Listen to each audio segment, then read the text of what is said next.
Welcome to River City Sports. This is Jake Chapman. With me, as always, is John Neal, and we are here at Brainerd High School for our preview of the game of the week as Brainerd will travel to Baylor. Now, Brainerd really looking for that first win. Who do you think's got to step up for Brainerd in order for him to get that win, John?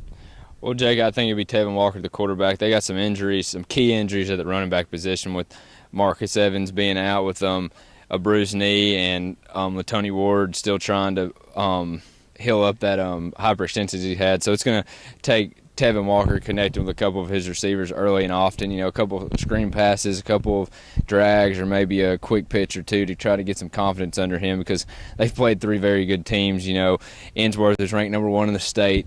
Ottawa is ranked top 10 in 5A, and they've also played a much improved Red Bank team, which they let slip away a couple of other plays or a couple turnovers go the other direction. Brainerd comes away last Friday's victory, but it rests on the shoulder and the arm of Tevin Walker, and it's putting a lot of pressure on a young quarterback. But if they're going to take the next step, it will be with Tevin Walker. And you think not only is Tevin Walker going to have to deal with pressure, talk about that defense that's got a lot to worry about. Nick Tiano, the quarterback for Baylor, the Mississippi State commit. If you were a coach here at Brainerd, what do you tell your defense? How do you stop Nick Tiano? Well, if I would say keep everything in front of me, play your gap assignments, don't let anything behind you, play in space well. He likes to run it, come up and hit him, early, make him know that when he's going to come through that hole, it's not going to be just a free reign for that day. But I would play more of my guys up closer because he can pass the ball, but they like to get it out in space and play a little option with it. So we'll see, but basically use my athletes to get out in space and just tackle well.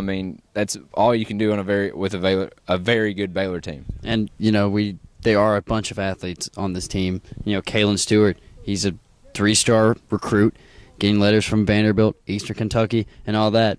And on our show the other night, right after the show, he got a call from Eastern Kentucky right afterwards. And so, what is Kalen Stewart? Do you think he's going to have to be more of a pass threat for Tevin? Do you think he's going to have to be a receiver more, or do you think he could be the running back that this Panther team needs to win?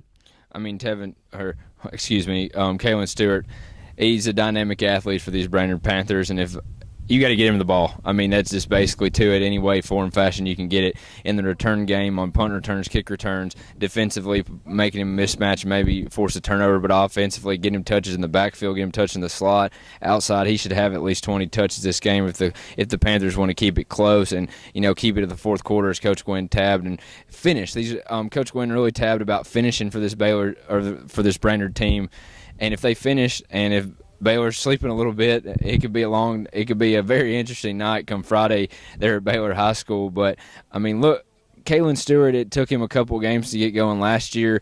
About the midway of the season, he started showing all that athletic ability he has.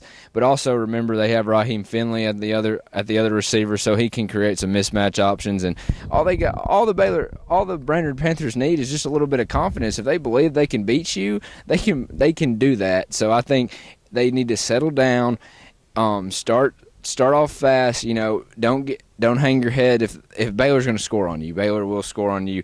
But just stay in the game, be enthusiastic, play all 4 quarters, and if they're in it in the fourth quarter, Tevin Walker has the ability to take that next step and maybe beat a team in Baylor.